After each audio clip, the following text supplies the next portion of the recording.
மிகச்சிறப்பான மிக முக்கியமான பகுதி. நான் முதல் நாளே சொன்னேன், பாடுகின்றவர்கள் கேட்பவர்களுக்காக மட்டும் பாடினால் அது ஜீவன் உள்ளதா இருக்காது. பாடுகிறவர்களும் அதை ரசித்து அனுபவித்து பாடினால்தான் சிறப்பாக இருக்கும். சமைக்கிறவங்க யாருக்கோ சமைக்கிறோன்னு ஏனோ தானோன்னு சமைச்சா நல்லா இருக்காது. அது இவ்வளவு சுவையா இருக்கும் என்று ரசித்து ருசித்து செய்தால்தான் இருக்கும். நல்லதை பார்த்து நல்லதை கேட்டு நல்லதை செய்தால் நல்ல வாழ்க்கை அமையும். இப்ப தெரியாது, வயதான காலத்திலே நம்முடைய சொந்த பந்தங்கள் எல்லாம் அவரவர் வேலையா போயிடுவாங்க. அது இப்ப கேட்கவே வேண்டாம். +2 படிக்கிற வரைக்கும் தான் பையன் நம்ம பையன். +2 படிச்சு காலேஜுக்கு போயிட்டு அவன் நம்ம கிட்ட வரவும் மாட்டான், பேசவும் மாட்டான். ஹாஸ்டல் வாழ்க்கை பிடிச்சு போனா அங்கேயே. இப்ப பெண்களும் அதே மாதிரி தான். அப்புறம் பிடிக்கிறதுங்கிறது முடியாத காரியம். அப்ப தனிமை என்ற ஒன்று வயதான காலத்திலே வருகிற பொழுது நமக்கு யார் தொட? பெண்களை கல்யாணம் பண்ணி அனுப்பிடுறோம். உள்ளூர்ல இருந்தா கூட அவளுக்கு வர நேரம் இல்லை. எனக்கு வீட்டு வேலை சரியா இருக்கு, நான் கடைக்கு போனோம், என் குழந்தைகளை பார்க்கணும். பையனுக்கு கல்யாணம் பண்ணி வெளியூருக்கு போனா அவன் எனக்கு லீவே கிடைக்கல. அதுல இப்பெல்லாம் வெளிநாடு சர்வசாதாரணம். அப்ப யோசிச்சு பாருங்க, பணம் சில பேருக்கு வரும், சில பேருக்கு வராது. படிப்பு சில பேருக்கு வரும், சில பேருக்கு வராது. பதவி சில பேருக்கு வரும், சில பேருக்கு வராது. ஆனால் முதுமை என்பது எல்லாருக்கும் வரும். வயசாகிற முதுமை என்பது எல்லாருக்கும் வரும், ஆணுக்கும் வரும், பெண்ணுக்கும் வரும். அந்த முதுமை காலத்திலே நாமும் நம்முடைய நினைவுகளும் மட்டும்தான் துணை. இன்னைக்கு இளைஞர்களா இருக்கிறத ஞாபகம் வச்சுக்கணும். நீங்க இளைஞர்களாக இருக்கிற போது எந்த நினைவுகளை உள்ளே போட்டுக் கொள்கிறீர்களோ அது வயதான காலத்திலே உங்களுக்கு துணை இருக்கும். நாம படித்த புத்தகங்கள், நாம சாப்பிட்ட சாப்பாடு, நாம பழகிய மனிதர்கள், இதையெல்லாம் அசை போடுவதற்கு முதுமை துணையாக இருக்கும். இது ஒன்றையுமே நம்ம தேடிக்கலன்னா எதை அசை போடுவோம்? புல்ல மேய்ஞ்சாதான் மாடு அசை போட முடியும். மேயாமே இருக்கிற போது அசை போட ஒன்றும் இருக்காது. அப்ப அந்த வயசான காலத்துல என்ன ஆகும்? வாழ்க்கையே வெறுத்து போகும். உடம்பெல்லாம் வலிக்குதுன்னு வியாதி சொல்ல தோணும்.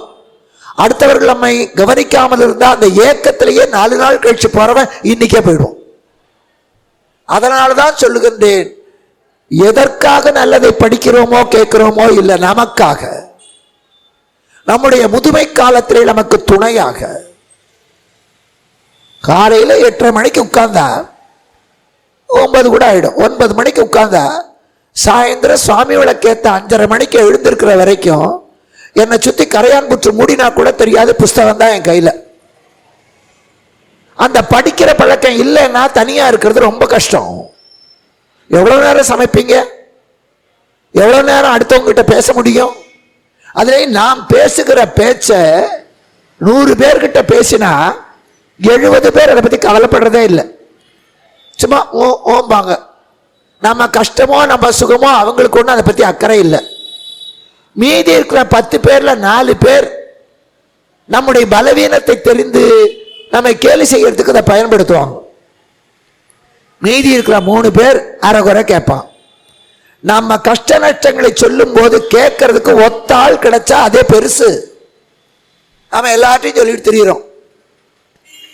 அதனாலே இது போன்ற நல்ல நூல்கள், நல்ல செய்திகள், இவற்றையெல்லாம் நம்ம சேர்த்து வச்சுக்கணும். பேங்க்ல பணத்தை போட்டு வச்சா மட்டும் போராது, பணத்தால கடைசி வரைக்கும் அனுபவிக்க முடியாது ஐயா. 100 பவுன் நகை வாங்கி பேங்க்ல வச்சா வயசான காலத்துல அதை போட்டுக்க முடியாது, கழுத்துல புண்ணு வரும். வீட்டில் வச்சாலும் பயம், வெளியில போட்டுட்டு போனாலும் பயம், பேங்க்ல வச்சாலும் பயம். நோட்டா சேர்த்து சேர்த்து பேங்க்ல வச்சா நோட்ல மெத்த தச்சா படுக்க முடியும்? 10 வீடு வாங்கினா 10 வீட்லயுமா நம்மால படுக்க முடியும்? முடியாது.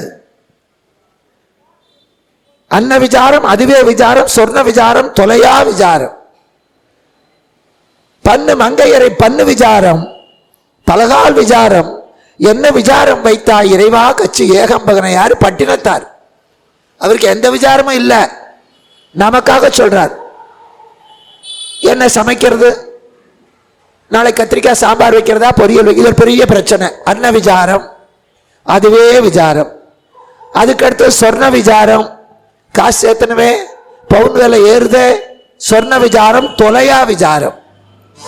அதுக்கப்புறம் கல்யாணம் வேணும், பேரம்பேத்தி வேணும், மங்கையரை பண்ணு விசாரம், பலகால் விசாரம். இது முடியவே முடியாது. இந்த விசாரத்துக்கு முடிவே கிடையாது. அப்ப இத்தனையும் வைத்து கூட நம்ம போகும்போது என்ன கொண்டு போக போறோம்? இது உங்களுக்காக பேசுறேன், முதல்லயே சொல்லிட்டேன், எனக்காக பேசிக்கிறேன். ஏன்னா நாம பேசுறது அடுத்தவங்க காதுல மட்டுமில்ல, நம்ம காதுலயும் விழுகிறது. நாம ரொம்ப பேர் மற்றவங்களுக்காகவே பேசிட்டு இருக்கோம், அறிவுரை சொல்றோம், அப்படி இரு இப்படி இருங்கிறோம். அது நம்ம காதுலயும் விழுந்தா நாம அப்படி இருப்போம் இல்லையா? இருக்கிறது இல்லையே. ஊருக்கு உபதேசம் தப்பு.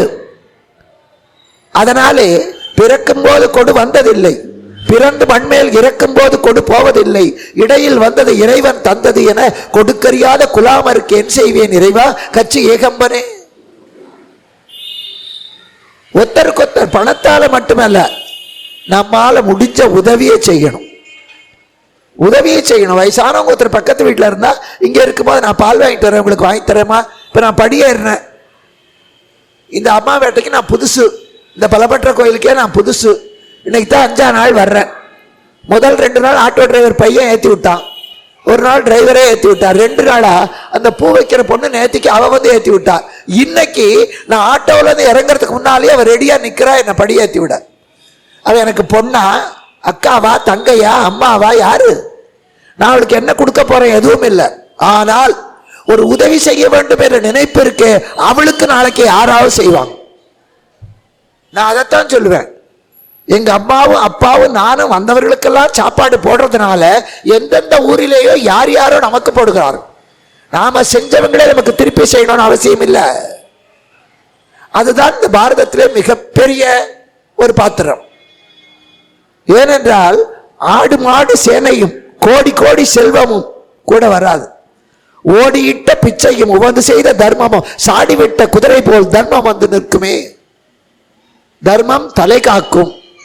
தானம் வேற, தர்மம் வேற. நம்ம கிட்ட இருக்கிறத கொடுக்கறதுக்கு பேர் தர்மம்.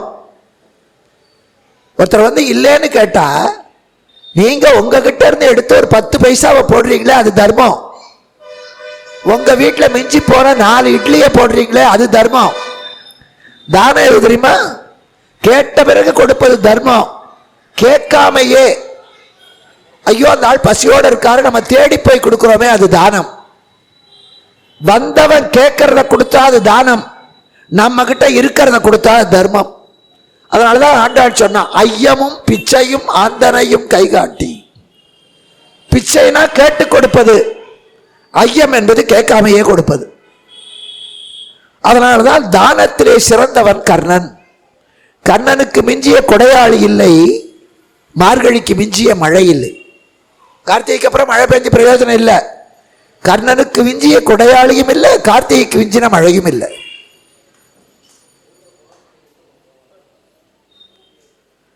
ஏன்னா மார்கழி மழை மண்ணுக்கு உதவாது, பிரயோஜனம் இல்லை. ஏன்னா பயிர்கள் வளர்ந்து அறுவடைக்கு தயாராக இருக்கிற காலம் இந்த மார்கழி. தை 1ஆம் தேதி எல்லாம் அறுவடை ஆயிடும். இப்ப மழை பெஞ்சா அத்தனை நெல்லு கொட்டி போகும் நிலத்திலேயே. அதனால மார்கழியில மழை பெஞ்சு மண்ணுக்கு உதவாது. இன்னைக்கு கொடுக்கிறவர்கள் நிறைய இருக்கிறார்கள். இந்த நிகழ்ச்சி நடக்கிறார்களா, போடுறாங்க எத்தனையோ நன்கொடையாளர்கள், உபயதாரர்கள். ஆனா இது கேட்ட பிறகு கொடுப்பது, நம்ம கிட்ட எது இருக்கோ சக்தி இருக்கோ அதை கொடுப்பது. ஆனால் உயிரை கேட்ட போதும் கொடுத்து, கவச குண்டலத்தை கேட்ட போதும் கொடுத்து, தன் புண்ணியத்தையும் கொடுத்து, தனக்கு அழிவு வரும் தெரிஞ்சும் கூட அத்தனையும் கொடுத்தவன் கர்ணனை தவிர யாரும் இல்லை. இப்ப குருக்ஷேத்திர யுத்தம், கௌரவர் பக்கத்திலே 17 அட்சௌகிணி, பாண்டவர் பக்கத்திலே 7 அட்சௌகிணி. அதுல 11, இதுல 7. நல்லவன் பின்னாடி 4 பேர், பைத்தியக்காரன் பின்னாடி 10 பேர், அயோக்கியம் பின்னாடி அத்தனை பேர். அதான் இங்க தர்மத்தின் துணை இருந்த பாண்டவர் பக்கத்திலே 7 அட்சௌகிணி. ஆனால் அதர்மத்திலே இருந்த துரியோதனன் பக்கம் 11 அட்சௌகிணி. ஏன்? நல்லவர்களாம் அதில் இருக்கிறார்கள். துரியோதனன் பக்கத்தில் நல்லவர்களும் இருக்கிறார்கள். ஏன்? அவன் ஆட்சியில இருக்கிறான். அதிகாரத்தினாலே மிரட்டலினாலே அதுக்கு பயந்து சேர்ந்தவர்கள் பல பேர். தர்மபுத்திரருக்கு இப்ப நாடு இல்ல, அவர் பக்கம் சேர்ந்தவர்கள் தர்மத்தை மனதார விரும்பி நமக்கு தோல்வி வந்தாலும் பரவாயில்லை என்று வந்தவர். யுத்தம் தொடங்கியாச்சு. முதல் 10 நாட்கள் கௌரவ சேனாதிபதி பீஷ்மர் அவர் 10வது நாள் விழுந்து அம்பு படுக்கையில் கிடக்கிறார். அடுத்த 5 நாள் துரோணர், 15வது நாள் அவரையும் திரௌபதியினுடைய சகோதரன் திட்டத்துய்மன் கொன்று விட்டான். 16வது நாள் படைக்கு தளபதி வேணும். பாண்டவர் பக்கத்திலே முதல் நாள் விராடனுடைய மகனான மிகச்சிறந்தவனான ஸ்வேதன் இருந்தான். அவன் முதல் நாளே இறந்துட்டான். மீதி இருந்த 17 நாளும் திரௌபதியினுடைய சகோதரனான திட்டத்துய்மன் தான் இருந்தான். நீங்க திரௌபதி கோயிலுக்கு போனா வரும்போது போத்து ராஜான்னு ஒன்று வரும். இந்த போத்து ராஜா யாருன்னே தெரியாது. அது போத்து ராஜாங்கிறது கிருஷ்ணசாமிங்கிறது கிச்சாமின்னு மாறின மாதிரி பாஞ்சாலத்து ராஜா போத்து ராஜா ஆயிட்டான். அவன் கையில் ஒரு தலை இருக்கும். அவன் தான் பாண்டவர் சேனாதிபதியான திரௌபதியுடைய சகோதரனான துருபத ராஜகுமாரனான பாஞ்சாலத்து இளவரசனான துரோணரை கொன்ற திட்டத்துய்மன். அவன் தான் முதல்ல வருவான் திரௌபதி கோயில்ல. இப்போ இங்க சேனாதிபதி பத்தி கவலை இல்லை. அந்த துரியோதனன் பார்த்தான், தன் படைக்கு தளபதி வேணும். ஒரு படைக்கு தலைவன் இல்லைன்னா படைகள் ஒரு நிலையில் நிற்காது, தன்னை போல போயிடும். இப்போ அந்த படையை வைத்து கண்டிக்கிறதற்கு, அதை ஒழுங்காக அமைப்பதற்கு ஒரு தளபதி வேணும். பீஷ்மர் போயாச்சு, துரோணர் போயாச்சு. இப்ப யாரை தளபதியாக நியமிப்பது? ஆனா அந்த பீஷ்மர் துரோணர் மிகப்பெரிய வீரர்கள். ஆனா துருபதனுக்கு அவங்க ஜெயிச்சு கொடுப்பாங்கிற நம்பிக்கை இல்லை. வயசானவங்க, மரியாதைக்குரியவர்கள், அவர்களை விட்டுட்டு அடுத்தவங்களை போடக்கூடாதுன்னு போட்டோம். ஏன்னா பீஷ்மர் சொல்லிட்டார் முதல்லயே, துரியோதனா எனக்கு படை தளபதி பதவி கொடுத்தால் நான் இருக்கிற வரையிலே பாண்டவர்கள் ஒருவரையும் கொல்ல மாட்டேன், அதுக்கு சம்மதமானா பதவி கொடு. அதே மாதிரி ஆச்சாரியர் துரோணர் பிராமணனுக்கு வேதம் ஓதுவதும் கத்துக் கொடுப்பதும் தான் வேலை. இந்த 4 வர்ணத்தில் எதுவும் உயர்ந்ததும் இல்லை தாழ்ந்ததும் இல்லை. நாம தான் அதை தாழ்ந்ததுன்னு மாத்தினோம். முதல் நிலை அந்தணன். ஏன் அவன் என்ன அவ்வளவு உயர்ந்த ஜாதி? அந்தணன் என்போன் அறவோன் மற்ற உயிர்க்கும் சிந்தன்மை பூட்டு ஒழுகலாம். ஜாதியில் அந்தணன் அல்ல, வேலையை வச்சுதான். இப்ப டிரைவர், கிளார்க்கு, தாசில்தார், கலெக்டர்னு சொல்றீங்கல்ல, அதெல்லாம் ஒரு ஜாதியா? இல்லையே. அதே மாதிரி அந்தணன் என்பவன் வேதம் கற்றுக் கொடுப்பவன், வேதம் படிப்பவன். யார் படிச்சாலும் அந்தணன் தான். யார் படிச்சாலும் ஓதல் ஓதுவித்தல் அவங்க வேலை அதுதான். அந்தணன் என்பவன் அறவோன் மற்ற எவ்வுயிருக்கும் செந்தன்மை பூண்டு ஒழுகலாம். புலால் உண்ணக்கூடாது, மது சாப்பிடக்கூடாது, எல்லோருக்கும் கல்வியை கற்றுக் கொடுக்கணும், ஒழுக்கத்தில் சிறந்தவனா வாழணும். இப்படி வாழுகிறவன் யாரா இருந்தாலும் அவன் பிராமணன். உதாரணம் சொல்றேன். என்னுடைய பிறந்த ஊர் நாமக்கல். அங்க சாப்ஜான் சாஹிப்னு ஒருத்தர் இருப்பார். அவர் பிறப்பிலே முஸ்லீம். ஆனா அவரை எல்லாரும் சாய்பையர் வந்துட்டாருமா.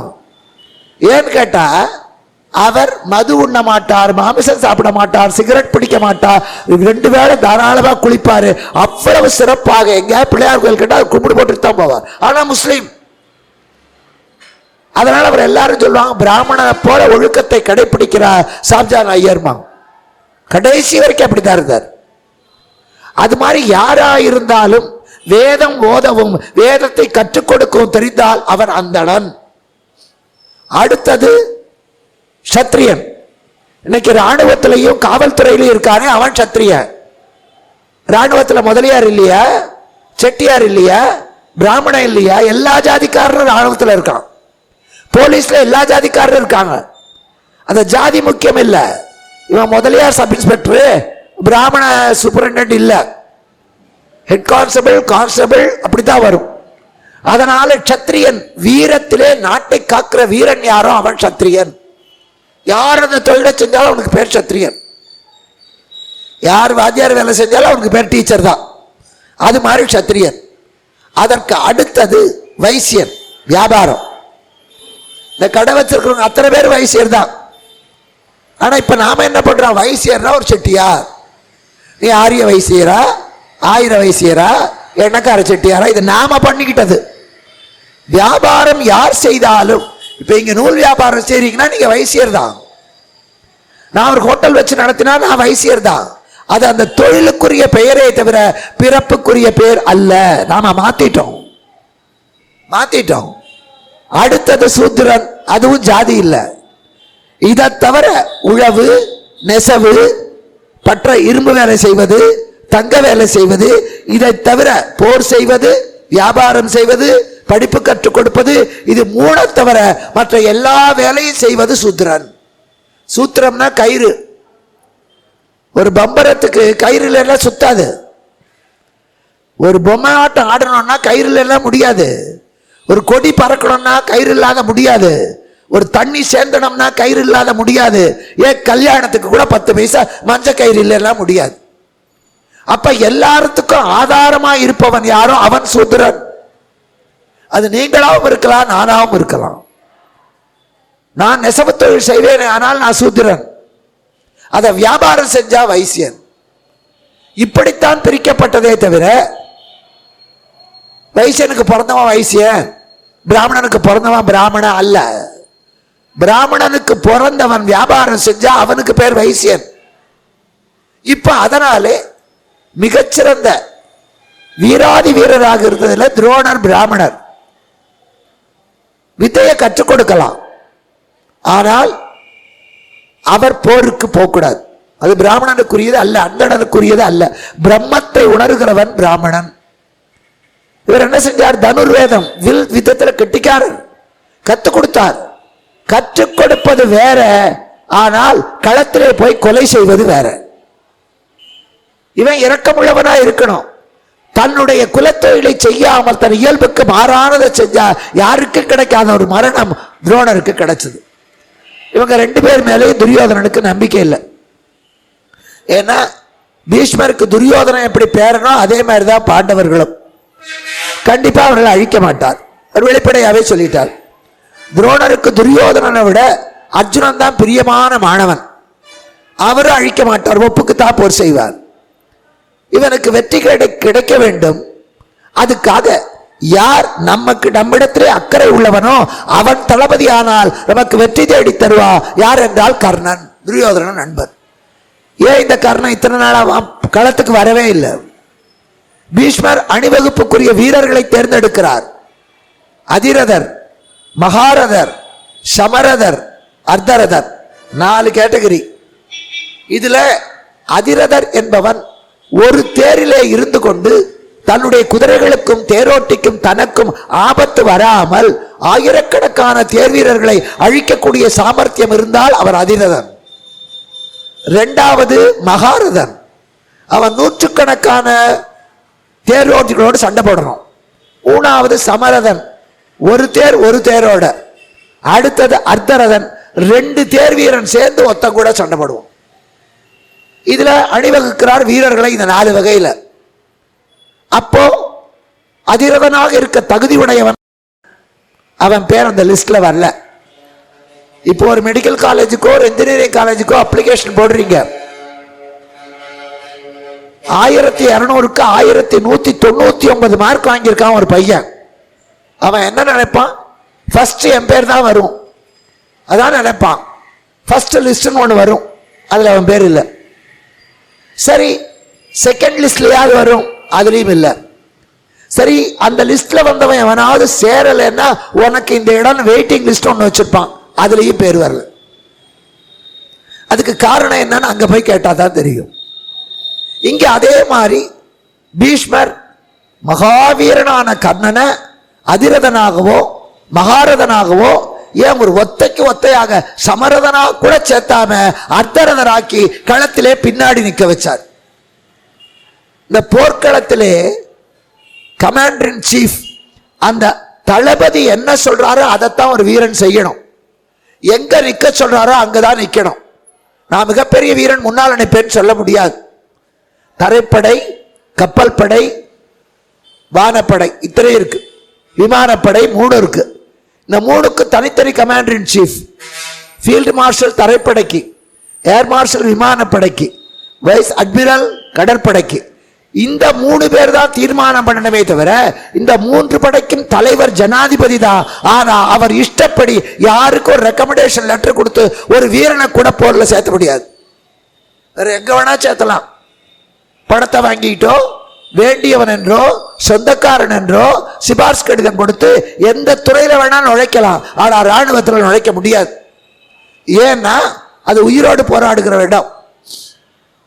அங்க போய் ஒரு வீரன் தப்பு பண்ணிட்டான்னா அந்த தோல்வி நம்ம எல்லாருக்கும் வரும்.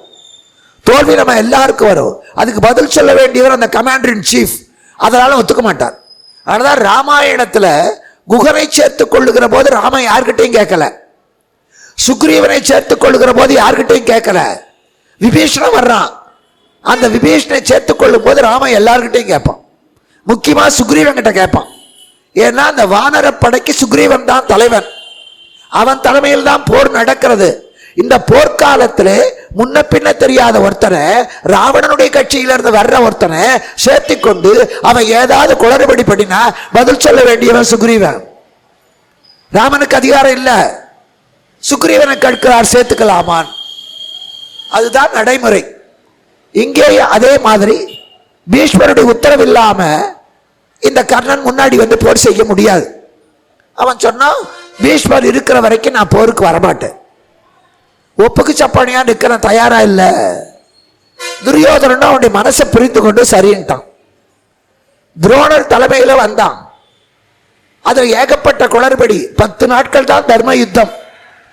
பீஷ்மர் தலைமையில மட்டும்தான் குருஷேத்திரத்தில் தர்ம யுத்தம். துரோணருக்கு பதவி கிடைச்ச அந்த 5 நாள் நடக்காத அக்கிரமங்கள் எல்லாம் நடந்தது.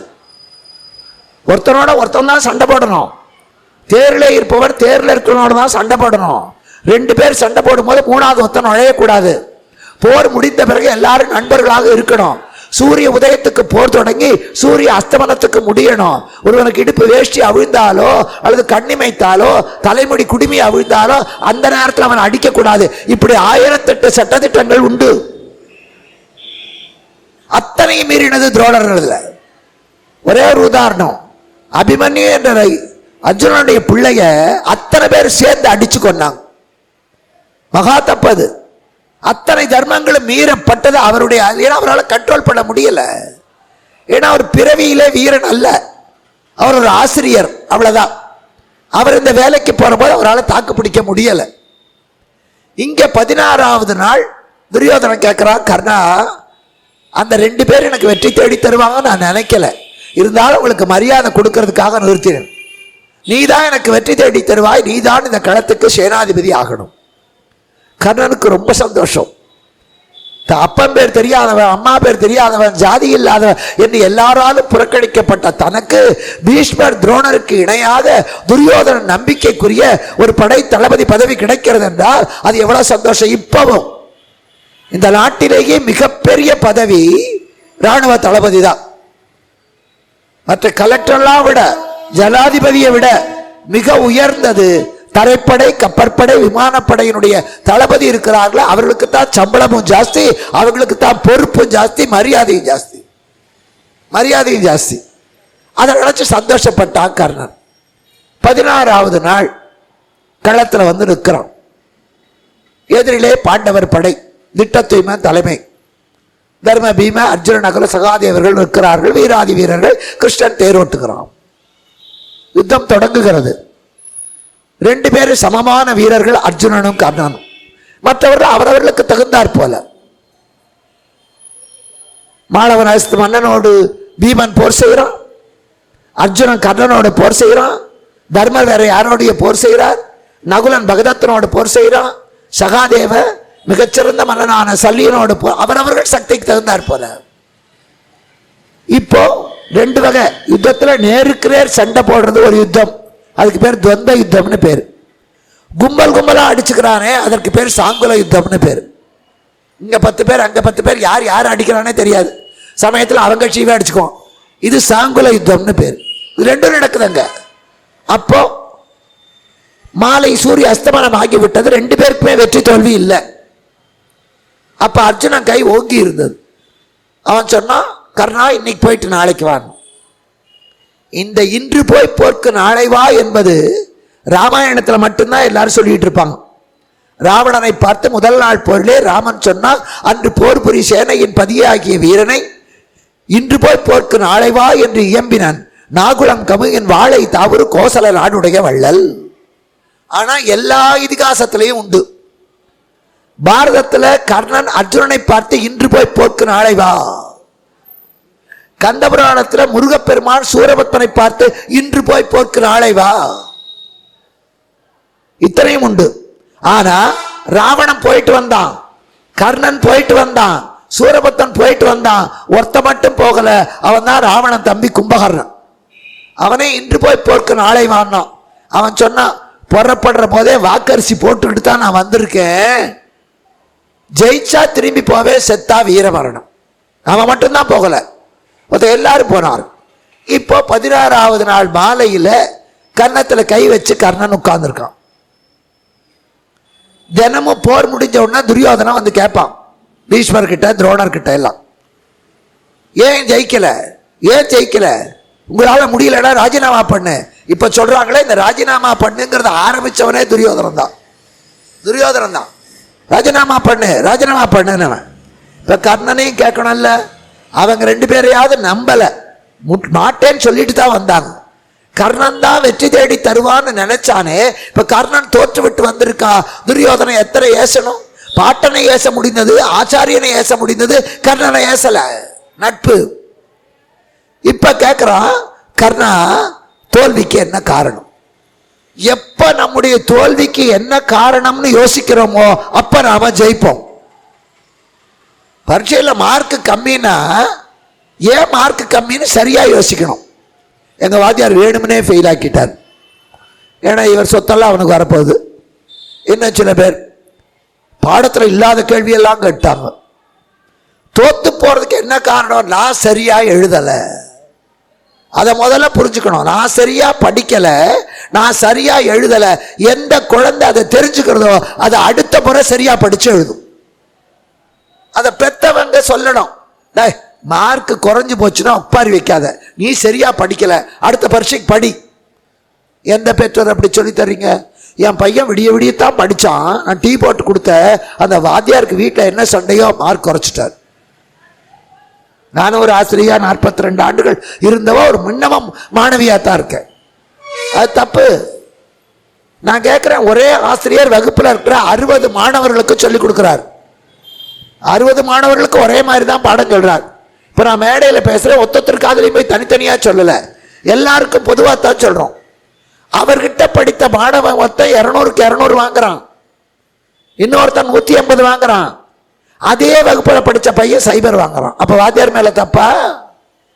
எனக்கு ஆச்சரியம் என்ன தெரியுமா, இந்த 200க்கு 200 வாங்குறவன் மேல எனக்கு ஆச்சரியமே கிடையாது. வருஷம் பூரா பள்ளிக்கூடத்துக்கு வந்து வகுப்பறையிலேயே உட்கார்ந்துருந்து கால் பரீட்சை அரை பரீட்சை எழுதி ரிவிஷன் டெஸ்ட் எழுதி இத்தனையும் முடிச்சு முழு பரீட்சையில 3 மணி நேரம் உட்கார்ந்து எழுதி அடிஷனல் பேப்பர் வாங்கி சைபர் வாங்குறான் பாருங்க. அவனை நினைச்சா தான் எனக்கு ஆச்சரியம். எப்படி பண்ண முடியுது? இவ்வளவு நேரம் படிச்சு வருஷம் பூரா படிச்சு ஒரு கேள்வி கூட விட தெரியலன்னா அவன் என்ன பண்ணினா? அதுக்குதான் 3 பரீட்சை. கால் பரீட்சையில கம்மியானா அரை பரீட்சையில சரியாயிக்கணும், அரை பரீட்சையில கம்மியானா முழு பரீட்சைக்கு தயார் பண்ணிக்கணும். கால் பரீட்சையில 80, அரை பரீட்சையில 50, முழு பரீட்சையில 30. அப்ப வளரலைன்னு அர்த்தம். 1ஆம் கிளாஸ் படிக்கும் போது ஆணியில் அணில் ஆடு ஆடு படிக்குது. 10 வருஷம் கழிச்சு அவங்க வீட்டுக்கு போறப்போ அந்த பையன் இப்ப 10th ஸ்டாண்டர்ட் படிக்கிறான். தம்பி என்ன படிக்கிற? ஆணியில் அணில் ஆடு ஆடுனா என்ன படிச்சு பாழா போறான் 10 வருஷம்.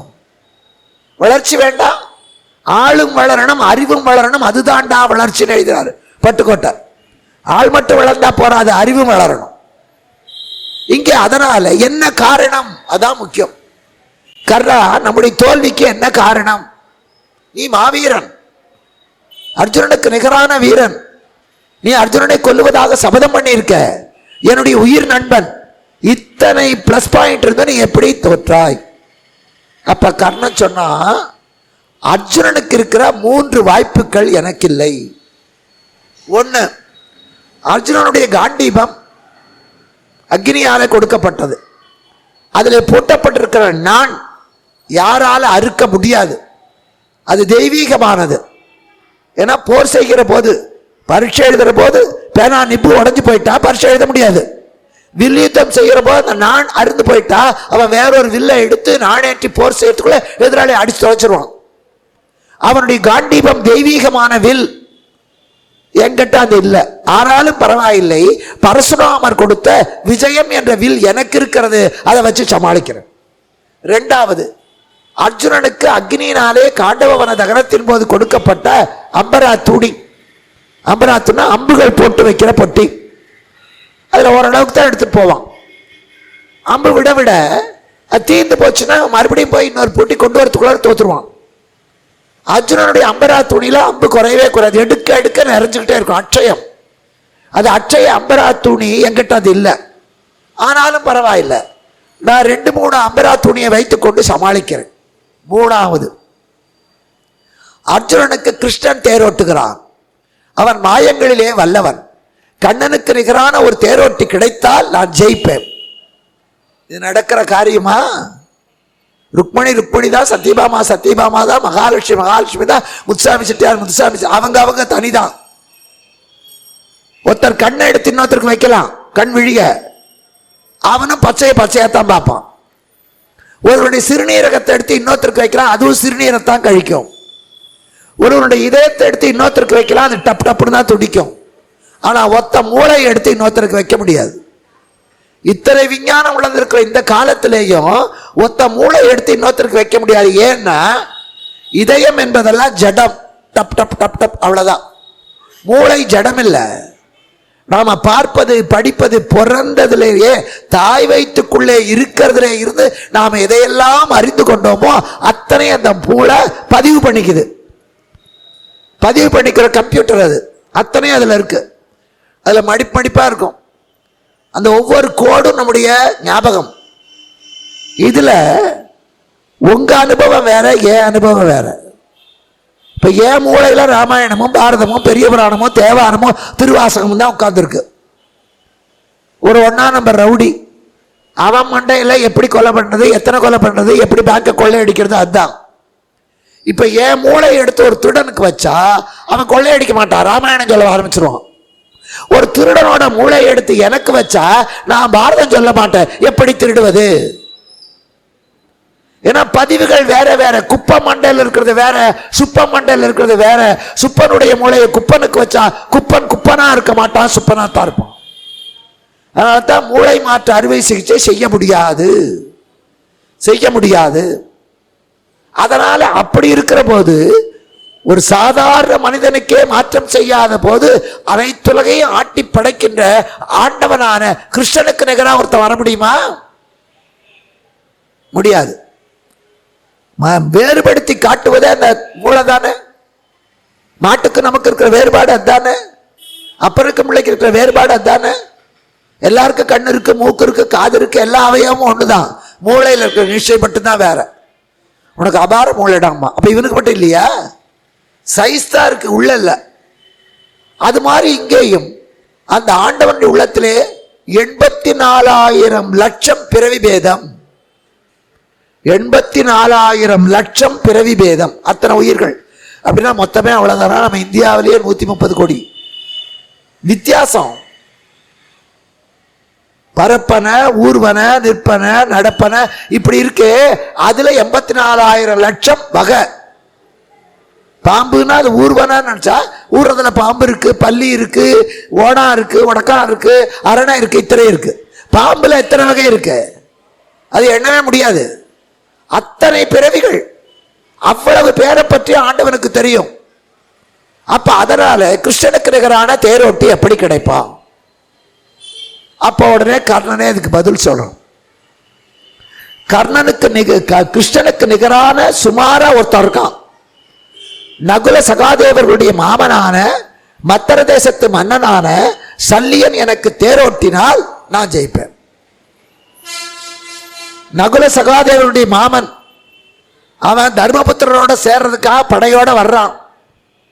வர்ற வழியில எல்லாம் துரியோதனன் தண்ணீர் பந்தல் வச்சு சாப்பாடு போட்டு யானை குதிரைக்கு தீனி போட்டு எல்லா ஏற்பாடும் பண்ணியிருந்தான்.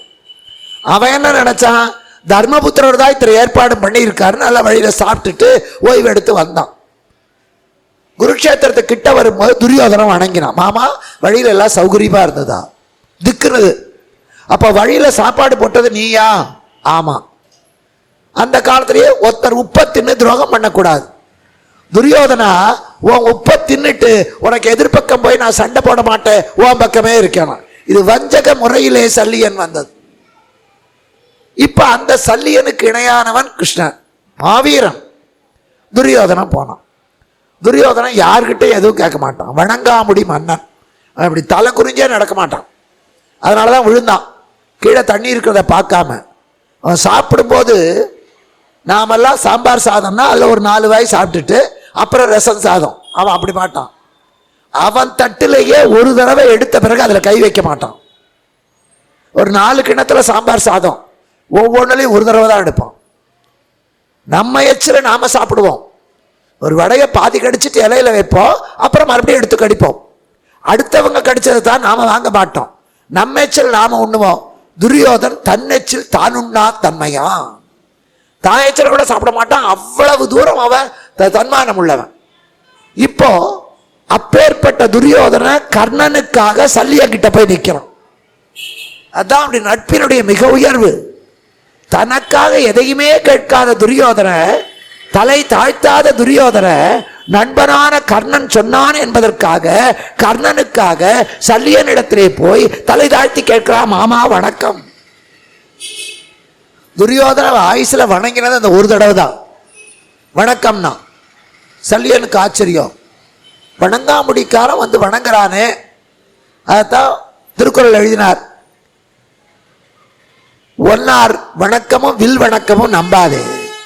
வில்லு எவ்வளவுக்கு எவ்வளவு வளையுதோ அவ்வளவுக்கு எவ்வளவு நிமிந்தால் நம்மளை அடிச்சிடும். அதே மாதிரி பகைவன் எந்த அளவுக்கு கும்பிடு போடுறானோ அந்த அளவுக்கு காலை வாருவான்னு அர்த்தம். அதனால ஒன்னார் வணக்கமும் வில் வணக்கமும் கொள்ளற்க. பகைவனுடைய கூழ கும்பிடையும் வில்லினுடைய வளைவையும் நம்பாதரா, அழிஞ்சு போயிடுவேன். அதான் பார்க்கிறப்ப அப்படியே கூழ கும்பிடு போடுது. எல்லாம் ஆட்சி போயிடுச்சுன்னா அந்த கூழ கும்பிடு எங்க போச்சுன்னு தெரியல, நம்ப கூடாது. இங்க துரியோதனை வணங்குறான். சல்லியனுக்கு ஆச்சரியம். துரியோதனா என்ன விஷயம் நீ வந்திருக்கியே? மாமா உங்ககிட்ட ஒரு உதவி கேட்டு வந்தேன். அவன் ஆயுசுல உதவி கேட்டு ஆட்டி போக மாட்டான். உன்னிடத்துல ஒரு உதவி கேட்டேன். என்ன? நாளை போரிலே கர்ணனுக்கு நீங்கள் தேரோட்டியா இருக்கணும். சல்லியன் எழுந்தான், மீச துடிச்சது, கண்ணு சிவந்தது, உடம்பு நடுங்கியது. டேய் துரியோதனா, என்ன நினைத்து பேசுகிறாய்? நான் யார் என்று நினைத்து பேசுகிறாய்? ஆயிரக்கணக்கான தேர் வீரர்களுக்கு அதிபதியாக இருக்கிற நான் ஒரு தேரோட்டி மகனுக்கு தேரோட்டுவதா? இதை வேற யாராவது சொல்லி இருந்தான் நாக்கு அறுத்திருப்பேன். ஆனா உன் உப்பை தின்று விட்டேனே என்று பொறுத்துக் கொள்கிறேன். என்ன தைரியத்தில் பேசுறேன்? துரியோதனன் சொன்னா, மாமா நான் இங்க தாழ்ந்தவன் பேசல, கர்ணனை விட தாழ்ந்தவன் சொல்லல, கிருஷ்ணனுக்கு நிகரானவன் வந்தேன், கிருஷ்ணனுக்கு ஒப்பானவன் வந்தேன். ஒரு பணக்கார எப்பவுமே அவர் பக்கத்தில் ஒரு எடிபிடி இருப்பான், அவரோட உட்கார்ந்தான் சாப்பிடுவார். இவர் கத்திரிக்காய் குழம்பு ஊத்துறாங்க, நல்ல காம்போட பிஞ்சு பிஞ்சு கத்திரிக்காய் முழுசா. இவர் சொன்னார், பணக்காரர் காய்கறியிலேயே கத்திரிக்காய் தாயா ரொம்ப ருசி. உடனே பக்கத்தில் இருக்கிற ஜால்ரா, ஆமா எஜமா, அதனாலதான் கத்திரிக்காய்க்கு ஆண்டவன் குல்லா போட்டிருக்கோம், வேற எந்த காய்க்கு இல்லை. 10 நாள் ஆச்சு, அதே மாதிரி கத்திரிக்காய் குழம்பு. பக்கத்தில் அதே ஆள் உட்கார்ந்துருக்கான். அன்னைக்கு அந்த எஜமானுக்கு ஏதோ கோபம், இந்த சனியம் பிடிச்ச கத்திரிக்காயை விட்டா வேற காயே இல்லையா? உடனே பக்கத்தில் இருக்கான், ஆமா எஜமா, காயிலேயே மட்டம் கத்திரிக்காய், அதனாலதான் சாமி அது தலையில ஆணி அடிச்சிருக்கான். புகழும் போது குல்லா, இகழும் போது ஆணியா, இதுக்கு பேர் தான் சைன்ஸ் ஜால்ரா. அதனால இங்கேயும் புகழ்ச்சிக்கு மயங்காதவன் யாருமே இல்லை. மாமா உங்களை கர்ணனை விட மட்டமானவன் என்று தேரோட்ட சொல்லல, கிருஷ்ணனுக்கு நிகரானவன். சல்லிய மை மறந்துட்டான். ஓஹோ, அப்ப நான் கண்ணனுக்கு நிகரா? அப்படி நான் வர்றேன். ஆனால் நான் தேரோட்டுகிற போது என் வார்த்தைகளை கேட்காமல் என்னை அவமரியாதையாக கர்ணன் நடத்தினால் நான் தேர விட்டு அந்த நிமிஷமே இறங்கிடுவேன். சரி, நான் அதை பார்த்துக்கிறேன். எப்பவுமே ஒரு கூட்டணியோ ஒரு நட்போ ஒரு கல்யாணமோ எக்ரிமெண்ட் போட்டு வச்சுக்க முடியாது. வாழ்நாள் முழுவதும் அதை கடைப்பிடிக்க முடியாது. கல்யாணத்தும் போது 1000 கேட்போம். மாப்பிள்ள, என் பொண்ணு ரொம்ப செல்லமாக வளர்ந்தவ, அவள் கண்ணில் தண்ணியே வரக்கூடாது. உடனே அவர் வெங்காயம் கூட நறுக்க சொல்ல மாட்டேன். இவர் நீங்கள் கரெக்டாக சாயந்தரம் 9 மணிக்குள்ளே வீட்டுக்குள்ளே வந்துடணும். அவளை வாரத்தில் 2 தடவை வெளியே கூட்டிகிட்டு போகணும். சனி ஞாயிறானா சினிமாவுக்கோ மாசத்துல ஒரு நாள் வெளியில் டூருக்கு கூட்டிகிட்டு போகணும். அவள் கேட்குறதெல்லாம் வாங்கி தரணும். அப்போ சரி, தலையாட்டிடுவார். பொண்ணு கிடைச்சா போகும். கல்யாணம் ஆகி ஒரே மாதத்தில் சலிச்சு போயிடும். அவர் ஆஃபீஸில் வேலை இருக்குது அல்லது ஏதோ ஒரு முக்கியமான வேலை 9:30 மணிக்கு வருவா. இவன் லவலவான்னு கத்துவா. எங்கள் அப்பா கிட்ட 9 மணிக்கு வரேன் கண்டிஷன் ஒத்துக்கிட்டீங்களே? ஒத்துக்கிட்டேன். இப்படி வரும்னு எனக்கு கண்டேனா? என்னோட நண்பனுக்கு திடீர்னு ஆஸ்பத்திரியில் சேர்த்த வேண்டிய நிலைமை வந்தது. நான் கூட போனேன். இதை நான் நினச்சேன்னா அதனால் கொஞ்சம் விட்டு பிடிக்கணும் மாட்டான். அதனால தான் காதலிக்கும் போது இருக்கிறதெல்லாம் கல்யாணத்துக்கு அப்புறம் இருக்கிறதில்ல. காதலிக்கிற போது அவள் ஷாம்பு போட்டு குளிச்சுட்டு தலையை விரிச்சுட்டு வருவான். எல்லா படத்துலையும் இப்போ தலை விரிச்சுக்கிட்டு வர்றதா ஃபேஷன். பெண்களை ஆரம்பிச்சாச்சு. அப்போ இவன் என்ன பண்ணுவான்? ஆஹா, நீ ஷாம்பு போட்டு குளித்து விட்டு அப்படி ஜிலு ஜிலுன்னு வரும்போது பாரதி ராஜா படத்தில் வர்ற தேவதை மாதிரி இருக்குமா? எப்போ? கல்யாணத்துக்கு 4 நாளைக்கு முன்னால காதலி.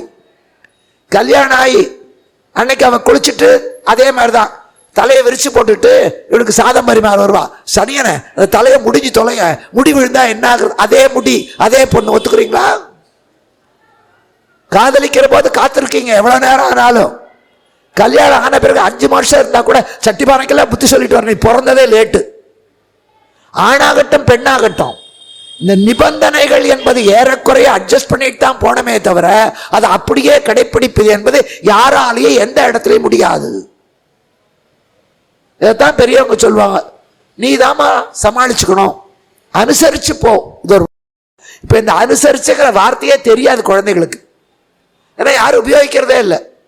நான் இதுக்காக அட்ஜஸ்ட் பண்ணணும். அட்ஜஸ்ட், இந்த வெள்ளைக்காரனை நாட்டை விட்டு துரத்தினதுக்கே 2 வார்த்தை தான் காரணம். ஒன்று காம்ப்ரமைஸ், இன்னொன்று அட்ஜஸ்ட். அட்ஜஸ்ட் பண்ணுனா அந்த காலத்தில் அனுசரிச்சு போனா நல்லவனை அனுசரிச்சு போ. இப்போ அட்ஜஸ்ட் பண்ணிக்கிறதுனா என்ன அர்த்தம்? அயோக்கியனோட சரியா போ, அயோக்கியனை சரி பண்ணிக்கோ. காம்ப்ரமைஸ், உனக்கு பிடிக்கலன்னா கூட பரவாயில்ல ஒத்துக்கோ. நல்லதுக்கு சொன்னது இன்னைக்கு கெட்டதா போச்சு. ஆங்கிலத்தில் சொல்லும் போது அதுக்கு அர்த்தமே வேற. நல்ல தமிழ்ல எத்தனையோ வார்த்தைகள், இந்த வார்த்தைகள் இப்ப பிரயோஜனப்படுறதே இல்லை. எகிப்தில் செத்து போன புணத்தை கெட்டு போகாம மூடி வைக்கிறதுக்கு பேர் மம்மி. இன்னைக்கு பெத்த தாயை கூப்பிடுறது மம்மி, அவளை புணம்னு அர்த்தம். எந்த குழந்தை உங்களை மம்மின்னு கூப்பிடுதோ அவன் உன்னை செத்த பணமா தான் நினைக்கிறாங்கிறத புரிஞ்சுக்கணும்.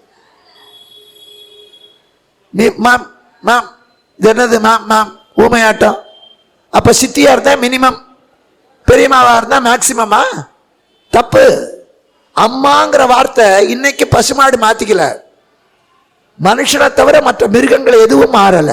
இன்னைக்கு பாம்பு புத்துல தான் குடி இருக்கு, பறவை கூட்டுல தான் இருக்கு. பாம்பு கூட்டுக்கு போல, பறவை புத்துக்கு வரல.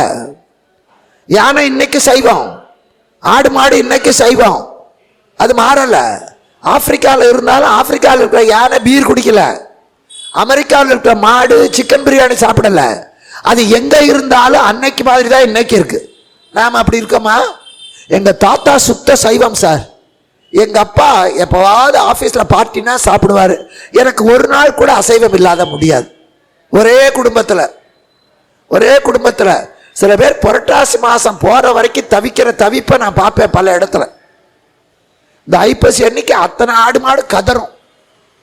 அந்த 1 மாசத்து சேர்த்து விட்டு தப்பு அதல்ல. அட்ஜஸ்ட்ங்கிற வார்த்தை அது அல்ல. அனுசரிச்சு போவதுங்கிறது அது அல்ல. மற்றவர்கள் துக்கத்தை அனுசரிச்சு நீ அடக்கிக்கோ. பக்கத்து வீட்டில் ஒருத்தருக்கு மரணம் வந்துருச்சுன்னா உன் வீட்டில் தீபாவளி விமரிசையா கொண்டாடாத, அவன் மனசு வேதனைப்படும். இப்ப அதனால கர்ணன் பொறுத்து போவான். 17வது நாள் களத்துல வந்து நிக்கிறான். கர்ணனுக்கு அன்னைக்கு என்னமோ தோணித்து, எல்லாத்தையும் தானம் பண்ணிட்டு வந்து நின்னோம். இன்னைக்கும் முஸ்லிம்ஸ் ஹஜ் யாத்திரை போகணும்னா எல்லா சொத்தையும் எழுதி வச்சுட்டு தான் போகணும். அவங்க பேர்ல எதுவும் இருக்கக்கூடாது. எழுதி வச்சுட்டு தான் போகணும். அவங்க வருமானத்தில் 1/3 தானம் பண்ணிட்டு தான் போகணும்.